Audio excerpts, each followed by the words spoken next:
Good evening, guys.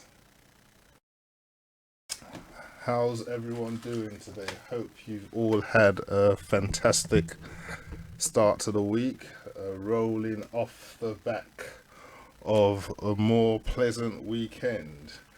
It's Monday, 7 o'clock as usual, and it's time for the Mindset Show with myself, Tony Williams. As you already know, the Mindset Show is where we talk about how to be better versions of ourselves, how to do better than we did yesterday, today, and tomorrow, how to do better than we did today. As I always say, the show's is not a monologue, it's a dialogue. So after my monologue, feel free to join us in the studios or on any of our social media handles and join in the conversation as it pertains to what we're discussing tonight. Studio lines 0208 133 2257, 0208 133 2258. And if you feel the needs to comment on any of our social media handles, it's Star Radio UK. We are very social, so you can join in the conversation on any of our online platforms. Or if you will be watching this at a later date, feel free to leave a comment in the comment section below, or whatever platform you're watching it on, and hopefully, if I see it, I can come back and answer your questions. Well, it's a delight to have you on board with me again today. As you know, it's Monday, as I did mention earlier, and we just love to talk about these things that will make us better versions of ourselves, make us fulfill our plans and our purposes, make our space impactful and not impactless as we go about our daily journey on this world, or in this world called planet Earth. Today we want to talk about effectiveness versus efficiency. So that sounds like Manchester United versus Chelsea. It's not too often that you find the word versus when you're putting it um, into things that we build ourselves up on, or when we're putting it in words that we're using to, or when we're putting it in phrases that we're trying to use to build ourselves upon, because we tend to stick to one side of it or the other. But obviously, with the verses in between the words today, it shows that we are going to be comparing these two words against each other, and how it will be, or how it could be effective or beneficial. I shouldn't even say the word, how it could be beneficial to us um, in our course and works of life. So the words we want to be looking at is our effectiveness versus our efficiency. Are they the same thing? When someone says, oh, or when you think, I shouldn't even say when someone says, when you think you're being extremely effective, are you actually being efficient at the same time? Or where exactly does the words, what do they actually mean? What does it mean to you? What do they mean to us? To be efficient, does if you see someone who's always working and you think he's so efficient, he's always getting things done, does that automatically amount to the fact that that person or such person is being effective as well? Does that amount to the fact that his work is more productive? Does that amount to the fact that because he's so efficient, he's always doing all these things right, or he's a go-to guy, or he's reliable, he never lets the team down, or as they say in football, he's a utility player? Does that mean that does that account for the size of his bank account? Does that mean because he's so efficient in every area or every facet that you might want to think of? Does that mean, does that speak for the same you know, turn of income that comes back to him? Like, does it do his employers, do they appreciate him, or do they place value on that efficiency that, you know, he brings to the table?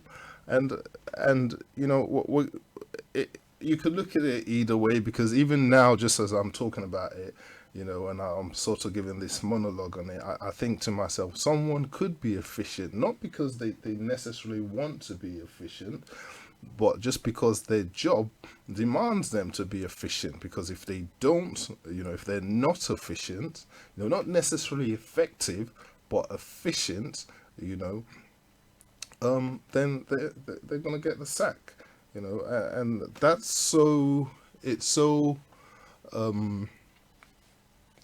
what's the word I could use?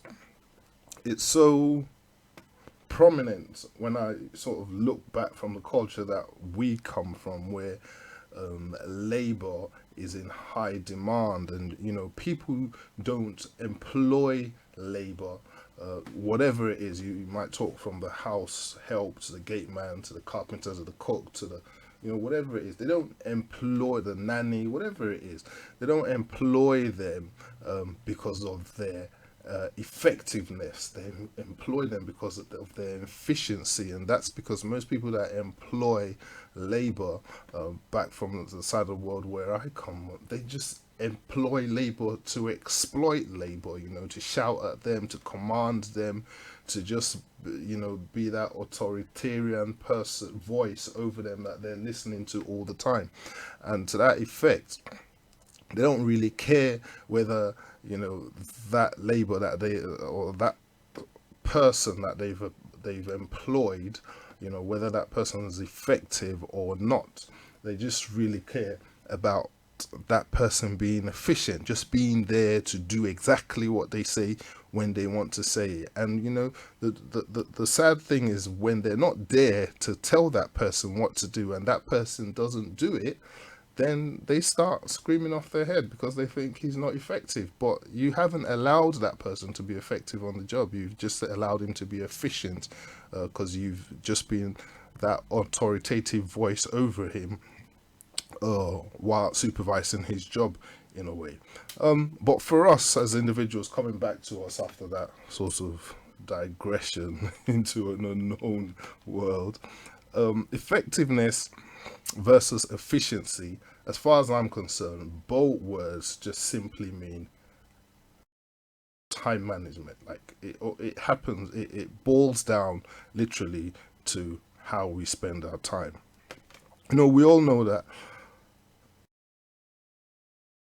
perfect is not when there's no more, or perfection, I should say. I shouldn't even say perfect. Perfection is not when there's no more to add to things. So people don't get to a state of perfection when there's no more to add to something. You know, like, you know, I finished doing it.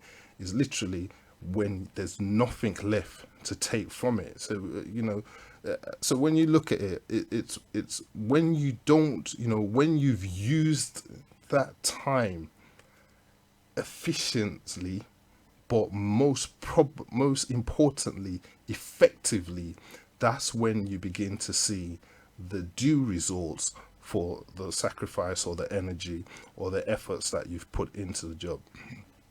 It's vain to do more with what we can do, what we can do less with. It's just totally not necessary. So if you know you could do less, you know, you could do more with less time, why don't we, you know, try to use less time to be more effective, you know, to do more in a more effective manner than just procrastinate, and just not even procrastinate, because that's literally not getting things done, but just, you know, just just letting the time just fly by you, and you know, just sort of working hard but not smart, and just making time, you know, take its toll. You know, you just want the 5 o'clock to to fly by just so you could know, okay, you've gone to work and you've come back. But have you really accomplished anything in those hours of the day, which are the most productive hours of the day, which you should have used effectively? Have you actually been effective in those hours, or have you just been efficient and let those hours just while away? So if I say it boils down to time management, here's a few things I would consider, or here's a few reasons why I would consider it boils down to time management. Because to some people, effective time management means that they try and fill every minute of the day with some sort of work schedule, regardless of if it's productive or not. So that's what I was talking about before. Like, they just, regardless of whether it's productive, regardless of whether it's not productive, you just get up, dress up, and show up, and you sit down. You don't feel like the need to. I know a lot of people that go to their workplace just to put their feet up, and I used to be, when I used to have an office, but there used to be times in the day where I think, let me just put my feet up, and it's not like I didn't have work to do, but let me just get to that stage where I just put my feet up, and I didn't need to come to work to do that. I could have done that back at home. But I'll go to work at certain times, at certain hours specifically. I think, okay, it's time to put my feet up. And on hindsight now, looking back at it, that's not being effective with my time, because I would now have deadlines that I have to meet before 5 o'clock, and then I'll be rushed for time to complete those deadlines, which obviously would affect the quality of my work, being web design, and I would just rush it, and just sometimes I don't even have to complete it. Sometimes I have to ask for extensions, but then I would think that time that I used to put my feet up was so important to me. I wouldn't have traded it for anything else. But then that hour, or those hour and a half, had its consequences at the end of the day. And in terms of me not being able to meet my clients, expected time of delivery for the project. And that's how a lot of people are, to be honest. They just, you know, don't use that time, or don't manage that time effectively enough. And then they say they're busy, and busy doesn't mean that we're being effective or productive. It just means, you know, we're just whiling away time. It just means we're not, sometimes it just means we're not prioritizing right, because we could all find any way of becoming busy at doing nothing. We could, I could sit down and say I'm at work, and I could be busy with my phone. I could be on social media. I could be reading, email. Like I'll do my emails in the morning, but I could sit down and be reading my emails, and and you have emails that you don't delete, so you know that this email, is not really important, but you go over and read it again, like if between now and yesterday morning anything would have changed. And you could read 30 or 40 of those just like that. Some of them are 2 minute read, some 1 minute read, but if you read 30 or 40 of those, for the best part of the morning you've spent reading emails. And that's not even in terms of replying it, it's just reading it and thinking, okay, this is what I've got to do, schedule it for. And has the time been used effectively? Could I have overlooked those emails to the later part of the day, or do it on my phone, or do it at lunch break when I thought, I had that hour to spend anyway, or do it over the weekend if it was that, if I felt like that, it wasn't that important. Could I have structured it for a different time? I could have, but just because I want to come to work and pretend on the premise of being busy, I'll feel I need to do it in the morning. And that doesn't really mean, as I said, that I'm being productive with my time. As I said, that we could sit down there, be reading social media, Twitter, you could go on LinkedIn, all these, walking up and down, like the corridors of the office, from one desk to another, from, I'm in WeWork, so I could go from one cubicle to another, talk to A, talk to B, and it doesn't, you might think, yes, you're actually being effective, but on the long run, you're actually not. The truth is, everyone has to try and accomplish more by doing less, and that's the whole idea of this conversation, or this what we're talking about today: effectiveness versus efficiency, is about trying to do more in less of the time that we really ought to need to do it. So be more productive in the less amount of time. Not, and that doesn't mean that we're not productive in our respective rights, or you're not getting, but there's a bit that I'm going to come to later on, which I think it's the Parkinson law, which is similar to Pareto's law, where the time it says that it's I can't actually remember it now, but it says the time you allocate for something, it's within that time. If you actually allocate to it, it increases the focus that you put on that thing. So if I've got something to do that I believe is not due into, or I've got a site that is not due into till next week Friday, I don't see the reason why I should really be doing it today. But the truth of the matter is, I ought to be doing it today. I shouldn't leave it till Thursday and think then, oh, I've got 20 pages to build of the site, and then work all overnight, just trying to get it ready. It's just unnecessary pressure. Although I'll be focused, but I'll also be overwhelmed. I'll be frustrated. I'll be working against time, and the chances are that I wouldn't, not to say I won't, because I know I always will, but the job sometimes it just won't be to your satisfaction. So in terms of everyone, trying to accomplish more by doing less, here's a couple of ways that I think we could all do that. And there are only two ways that I'm going to describe, actually, or that I'm going to mention today, not describe, that I'm going to mention today. And I think out of those two ways, the first one is, and we're talking about effectiveness versus efficiency, but we're talking about how we get to that stage, how we get away from efficiency and we get to that stage of effectiveness, but by being effectiveness with less time being spent, just by being effective with less time being spent just dilly-dallying around and stuff. So here's two quick ways of doing this. One is to define what we want to do with our time, because remember I said it all boils down to time management. So one is we clearly define what we want to do with our time. Let me stop here for a minute. Do I've mentioned this a number of times. Like the reason why the Waze or sat nav or whatever, what TomTom, I don't know what the reason why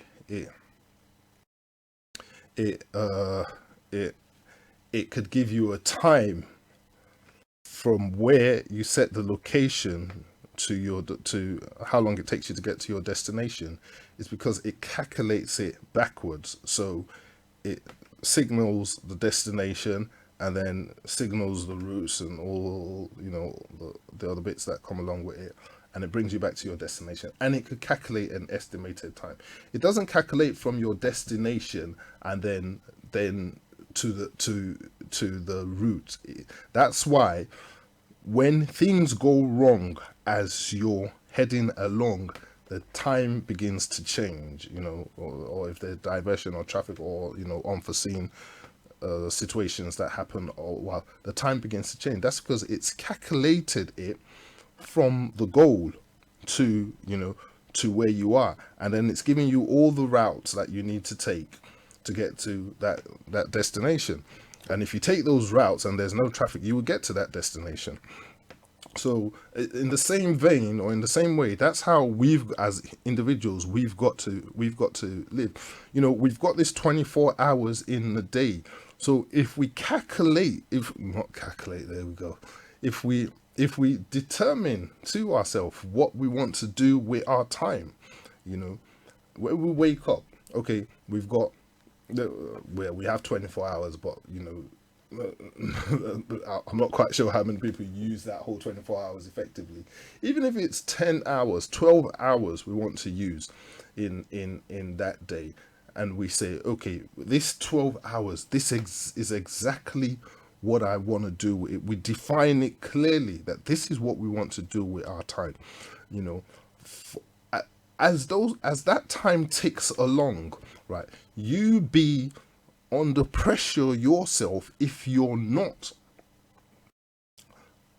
patterning up to the specific time skills that you gave yourself, because you would know that, oh, I said to myself, by this time I ought to have done this, or by that time I ought to have done that, and I haven't done it. So I'm pushing my workload forward and forward and forward and forward. And if you had patterned what you're going to do for today, Monday, Tuesday, Wednesday, Thursday, Friday, and by Friday you had a desired result, the last thing you want to do is push what you had to do on Monday, push it over to Tuesday, because ultimately that you're going to, it's literally going to make your Tuesday overflow, and you're going to be squeezed for time on Tuesday. So it's important that we define what we want to do with our time. As soon as we wake up in the morning, these are the hours that I want to be effective, not efficient. Because remember, with efficiency, you could just be doing anything anyway. You're doing it anyway, but there's no specific aim or no specific goal. But effectiveness, you want a result. So for that time that you want to be effective, define the amount of hours that you think you could focus on being effective. That and you have to be able to know yourself as well. You have to be able to know that, okay, I might easily get distracted. I might, and maybe next week I come up with, because there are a lot of apps that are out there nowadays that could even help you to gain these results. So there are apps that you could put on your phone that could prevent you from going onto Facebook and prevent you from going onto social media networks for a certain amount of hours that you set it on per day. I could list some of them, and I'll probably put it. I'll bring it in next week if I continue talking about this. But yeah, so define what you want to do, and then you also need to find a way, which is the second point, of freeing that time for yourself. So it's not only defining the time that I want to spend 10 hours. You've got to now find a way of those things that you used to be efficient at doing, that locked up your whole day. You've got to find a way of freeing the time. You have to find that 10 hours that if I say, okay, I'm going to turn my phone upside down, I'm going to switch my phone on, or I'm going to put my phone in the car, or I'm going to put it in the locker just so I can't see it, so I could focus on this, hour or 2 hours, that I want to be effective, that I want to gain a result at doing what I'm doing. If that's what I'm going to have to do, that's what I'm going to have to do. If I'm, if you're at home, for instance, and you have people who just randomly come up to your house to come and chill, and so you think, okay, today I want to tell everyone I'm out. I don't want to speak to no one. I don't want to, let anyone know that I'm in. And when they come, I'm not going to answer the door. And it works well when if you have, like assignments, you have courseworks, you have projects that you have to deliver on. It works well even if it's time, quiet time that you need for yourself. Time to reflect. So to do your inner searching. You want to turn off the TV,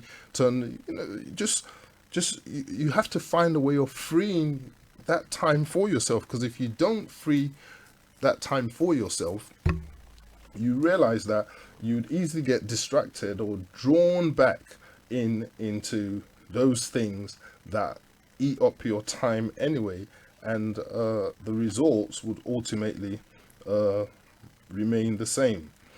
So plus, it's important to know that we have to try to do this while maintaining the same level of probably sanity or income. So you don't want to do it and make it seem like it's punishment to you. You know, if you're freeing up time, you want to do it because you know you need a result. You don't want to do it and be grumbling at doing it, because if you're doing it and you know your focus is not on the end goal that you want from it, or from freeing up time. So if you're for instance, if you have a project to complete, and and you switched off the TV from watching the Man U game, but all the while and you began working on that project, and all the while that you were working on the project, your mind was constantly on the Man U game, and you became frustrated. You're not concentrating. You're constantly checking your phone. There's no way. I mean, I don't know about other people. Some people are just geniuses, and they could, but for the majority, you would, the distraction would cause your work not to be, of the best quality. In a way, you would be efficient because you're working on it, but the results of what your work is won't be effectiveness. Do you understand what I'm saying? So, in a way, we need to make sure that we do it with the same level of sanity and uh, passion. That's the good word that I'm trying to look for.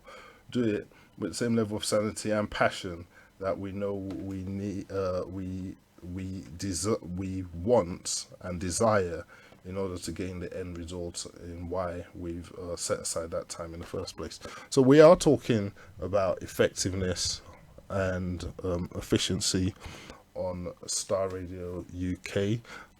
This is the Mindset Show, and feel free to join in the conversation at any point in time. If you do feel like calling in and talking about what we've discussed about so far, the studio line's 0208 133 2257. 0208 133 2258. If not, and you feel like commenting on any of our social media handles, either now or at a later date, the handle is Star Radio UK on any of the platforms or social media handles that you're watching it in. Be sure to drop a line, and I'll be sure to return back to you. So, there's only one way that we can increase productivity, and that's not by being efficient, it's by being effective. You know, effectiveness is it's what literally gets us closer to our goals. When we're effective, we're closer to our goals, because we're effective means we're getting results. We're getting results. The results are coming. But we're marking it off. The results are coming every time. Don't we do something? Boom, the result. We see the result. That's effective. It's one step ahead of the other. One step ahead of the other. One step ahead of the other. The results are there. Efficiency, on the other hand, is the ability to perform a given task, whether productive or not, in the most economical way as possible. So the results might be there, but it's not effective. Though they seem like two sides of the coin, but they're polar opposites in retrospect. Because efficiency, you're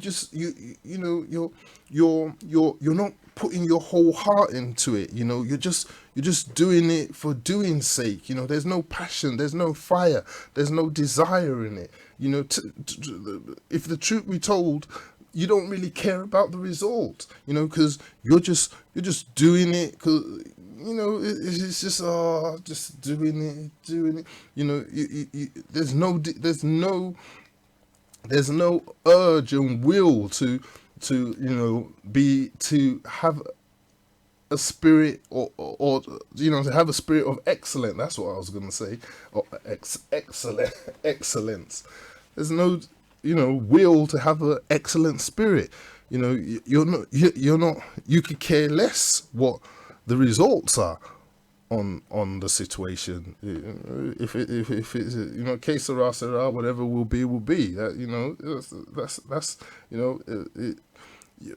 That's there's I've mentioned it. There's no desire. You're just doing it for doing sake. There's no passion. If it's within a relationship, there's no passion. The love is lukewarm. That's a good word. It's lukewarmed. So um so I had a few examples, like, when I said efficiency is the ability to perform a given task, whether productive or not, in the most economical way as possible. It's like a salesman who just feels, you know, I'm just going to sell knock as many doors just so I could hit commission. You know, there's no, I could hit my target. No, burning desire to, you know, say, look, I'm going out with with this product to make sure I sell to hit my target and earn a commission. Moreover, probably be the best salesman of the month. I'm going to make as many phone calls, regardless of how many rejections I get, regardless of how many no's, I'm going to see the end goal, that I'm going to constantly fight for a yes. That's effectiveness. You know, where efficiency could be, in a telesales center, everybody calls, oh, yeah, yeah, yeah, I've made 100 calls today. How many leads did you get out of your 100 calls? How many sales were generated out of your leads? Yes, you made 100 calls. Here's your £20, and give me my £150 phone bill that you've now accumulated on your 20 calls. But for you yourself, the person sitting next to you, what's the difference between you and him if they've gone through the same training, and he could make 80 calls or 60 calls and have maybe 10 leads out of it, and out of those 10 leads he generates 5 sales? What's the difference? What are you doing wrong? What's the desire? Where's the desire? Is it the tone of your voice? Is it your approach? Is it your countenance? What is it you're doing wrong? No one had a head start here. We all went to the same training, or we all underwent the same training, I should say. So it's all about, you not using your time efficiently and allowing, someone beside you to be more effective. Even though he has the same amount of time as you, he's just more effective with his time than you.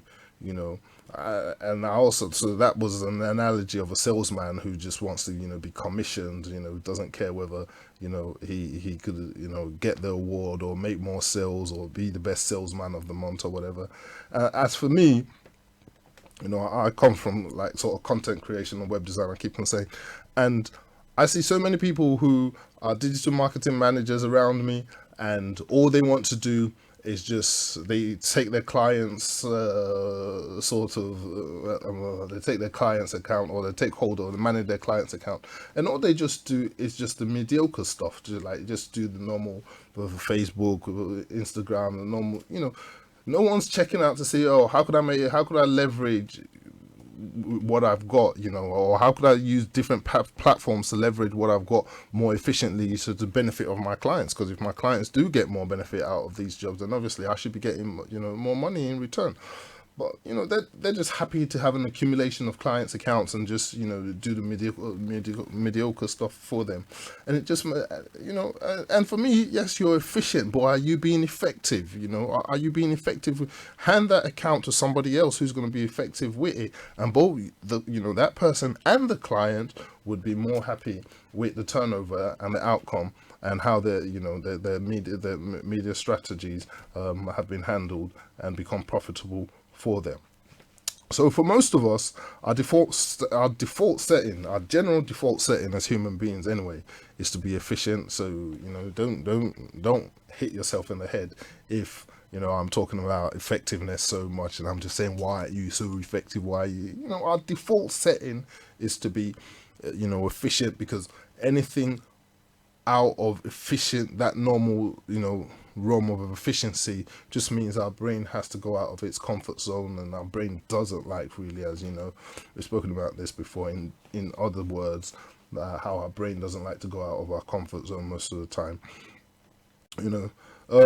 So in doing so, if our default setting is just to be efficient, then what most of us love to do are things that are not just so important, but we love to but we like to do them not so well as well. So we try to do things that are not so important very well. So you have someone who's just what's the word I could use? Who's just a king on scrolling through people's accounts, sliding into people's DM. How is that important? How does that affect your own income? How does that affect your life? How does it affect your marriage? How does it affect your relationship? You have people who are kings and queens at gossiping, at talking about other people. How does that affect your own lifestyle? How does that increase the balance in your bank account? How does it do anything of significance to, or add anything of significance to your own value in life? But yet you do it so very well, and then you want to end up and tell me or tell someone else you're busy or you don't have so much time, when you use 10 minutes or 15 minutes per slide, per slide into I'm not sure if that's correct word, per slide into someone's DM, use 15 minutes, or per slide into their page, because you slide into someone's page, I don't know, I stand to be corrected. When you want to use 15 minutes to go through all their pictures, like, comment on some, how do they say it? What was it? DM some to some people to talk about the shoes they're wearing, or talk about their outing, and you use 15 minutes on one person's page, and then you go to a next person's page, use another 15 minutes. Before you know it, you've gone through sort of like 10 pages, and you've used 15 times, and that's 150 minutes. That's close to 2 hours and 30 minutes that you've just used literally on social media per day. And though you might not be doing it at one go, but you going and coming, you going and coming, you going, and you're not multitasking while you're doing it. You're not working effectively whilst you're doing it. Yes, you might be working, but there's no source to that job, because your focus is totally on something else. It's on getting a reply from that person who you slid into their DM. So we love to do things that are not so important very well. We set so much time aside for ourselves to do something, like if that thing was so important, but obviously it's not. We should always remember that what we do is infinitely 100 times more important than how we do it. So what we do, I'll repeat that, it's infinitely, that's significantly, we have a phrase that we use in Nigeria called uncountable. So it's uncountably more important than how we do it. So it's not about just doing anything, it's what we do. What you do with your time is so important than the time you spend on it. What you do at your place of work is so important than you just going to work for going's sake, because at the end of the day you are getting paid. So if you're not being effective at a place where you're getting paid, then you're technically a burden on your employer. If you're self-employed like myself, then it's even worse, because if you don't spend those hours of each blessed working day effectively, or being effective, then you might think you're working for so long, but at the end of the day, or at the end of the week, or at the end of the month, your bank accounts won't be working for you, and that's a sad state. So always remember that what we do is infinitely 100 times more important, and I just put it like that because that's the significance of how important it is, than how we do it. So in the last 15 minutes to go, let me quickly see if I could look at maybe one or two of the most effective tools that could bring this whole effectiveness versus efficiency into perspective. They always say, what gets measured get managed. What gets measured gets managed. So, what would bring this into perspective, or which will sort of put everything, put flesh on this bone that I've been talking about all day, is this law that I came across a couple of years ago, probably about 3 years now. So couple is two. Yeah, don't know what word there is for 3 years ago. A few years ago, but that really doesn't justify it because it makes it seem a little bit longer. Called Pareto's law, and Pareto's law by Wilfredo Pareto was originally a mathematical equation, I think it was actually, about how income is distributed, how income was distributed in his country. I think he was an Italian actually. I never found out. And the whole idea was he did an equation, or he did some mathematical calculation to show that, to prove that 80% of all the country's generated wealth was going into 20% of the population. So that means 80%, of all the country's generated wealth is going into 20% of the population. And I don't think there's much different even nowadays, even though his law had been for quite a while now, because as we clearly know, like even 8% of the population's wealth, or of the world's wealth, or most countries' wealth, it goes to like sort of 20% of the riches of that population. So everybody just works to put it into the hands, or put the wealth of that, the most significant part of that wealth into the hands of just 20% of the population, and we don't need to name them, because I'm sure a lot of us have come across a number of them. So moving forward, Pareto's law was initially about income distribution, better known nowadays as the 80-20 principle. So literally it was saying that 80% of the country's wealth distribution, as I mentioned before, was going to 20% of the population. And the truth is, if you look at this principle a little bit more closely, you will agree that it's very true. Because even though this principle was about wealth creation, the truth is, everything in life really revolves around this principle. Now let me break it down to you. When you put a seed in the ground, and I'm not talking about SPAC Nation seed here, but I'm just talking about a general seed. When you put a seed in the ground, say an orange seed, that seed, it could equate to 20%, not even 20%, it's less significant than 20%. It's probably of what it would ultimately turn out to germinate. So that seed would grow, become a tree, and that tree would begin to bear fruits, and that one seed would begin to sow, that's correct, it would begin to sow hundreds and hundreds of oranges, preferably if the seed fell on good ground. We have to mention that because seed can fall on bad ground, which is what's been happening in certain areas of churches around.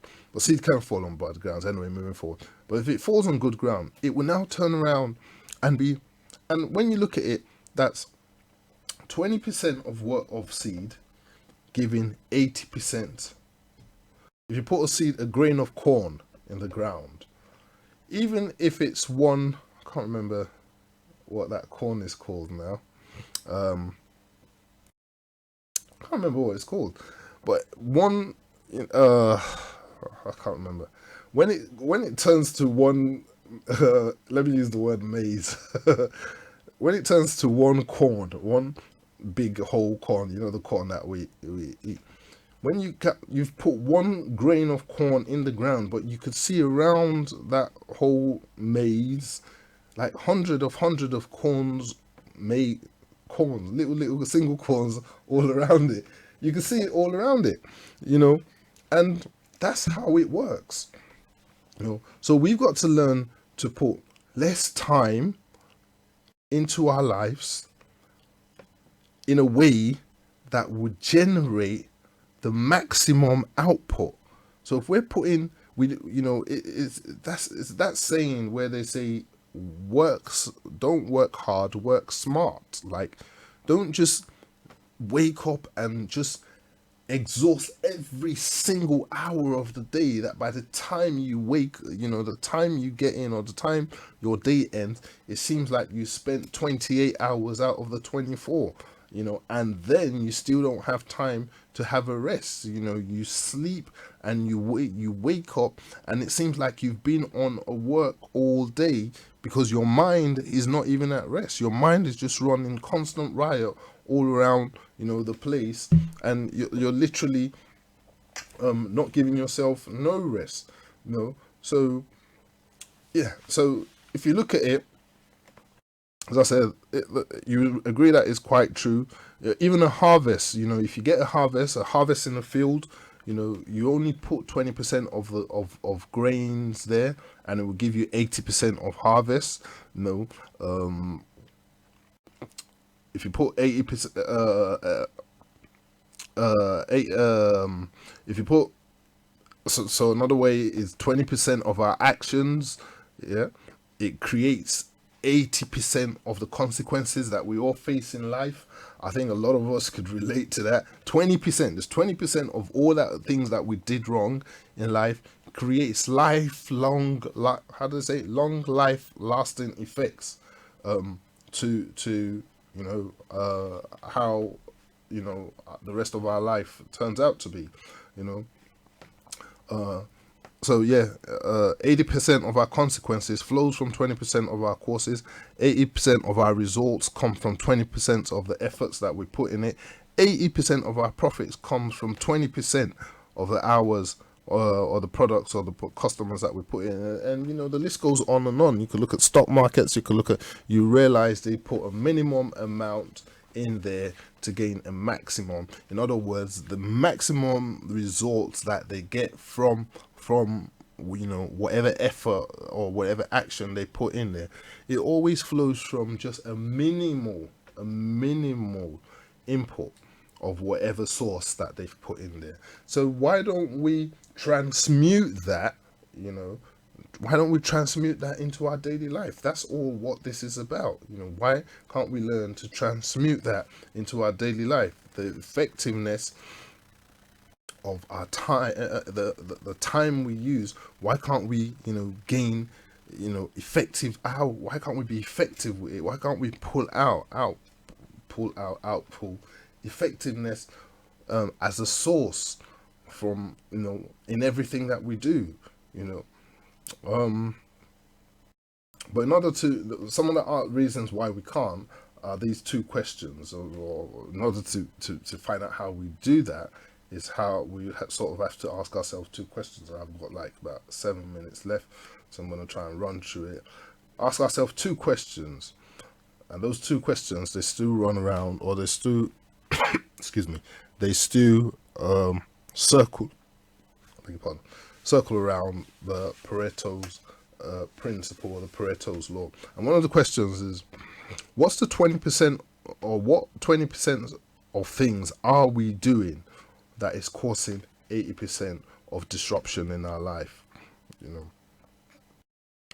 What 20% of the things are we currently doing now that is just causing 80% of frustration? Remember I said earlier on that 20% of what we had done in our life, whether as young people, whether as grown up, whether what we're constantly doing, has 80% consequences. You use one day, yeah, check this. Use one day to slap someone up because that person cut you up in traffic, or they did something wrong to you, and you couldn't control your anger, nor could you control your emotions, and you just jumped out of your car. You gave them two slaps. You wrote your number plate down, and then so somewhere along the line you got stopped by the police, maybe not that day, on another day, and you got found guilty, and they charged you for assault or grievous bodily harm or whatever you done to him, and you spend maybe 3 months, let's say minimum 3 months, 4 months in jail. How do you even ration that? You can't ration it. For one slap in 1 second, in a moment of anger, you've burnt 4 months out of your life for stupid action. So the truth is, at any given time, 80 percent of the consequences we face in life, and that was just an analogy that came to head, but you could apply that to any other area of your life. You could apply it to your work, you could apply it to your relationship. It doesn't have to be violence, but it could be inefficiency, it could be laziness, it could be procrastination, it could be distraction, it could be bad decisions, it could be bad choices, it could be bad friends, it could be bad company. It could just be anything. It could be you not it could be you in a position where you just don't, you're not being truthful with yourself. You're not searching yourself properly. You're not being honest with yourself. You're cutting corners.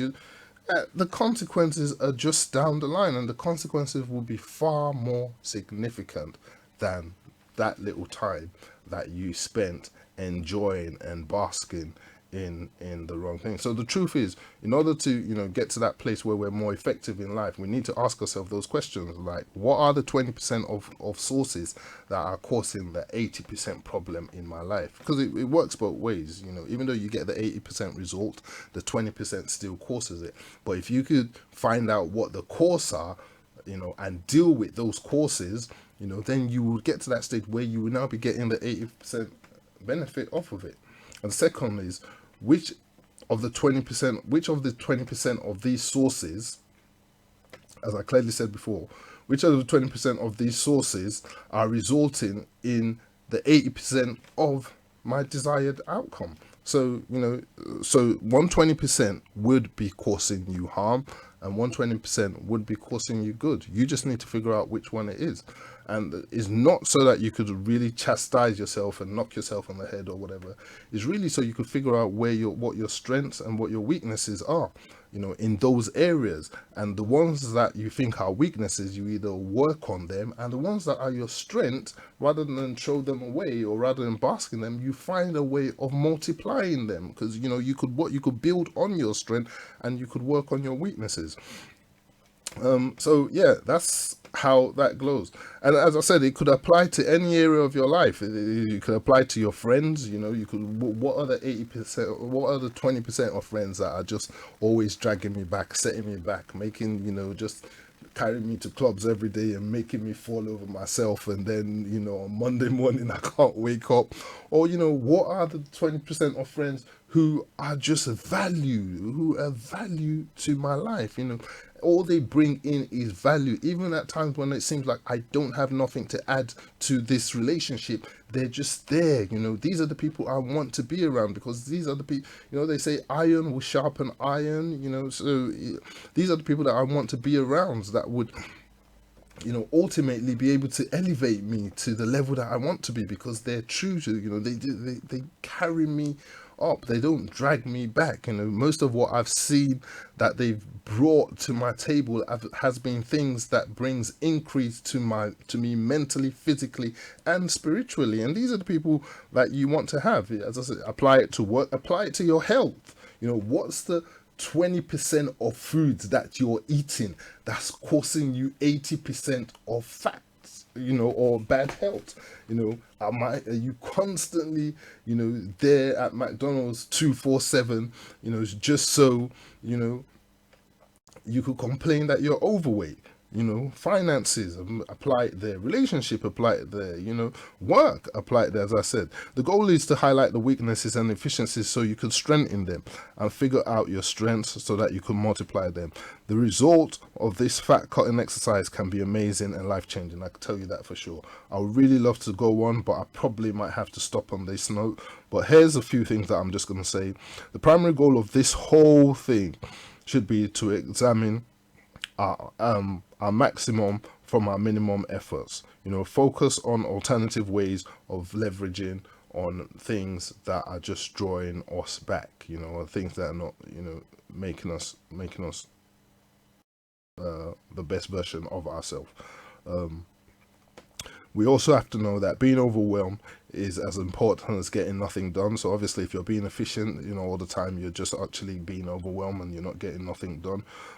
We need to focus on the important few things and ignore the rest. That's how we have to be effective.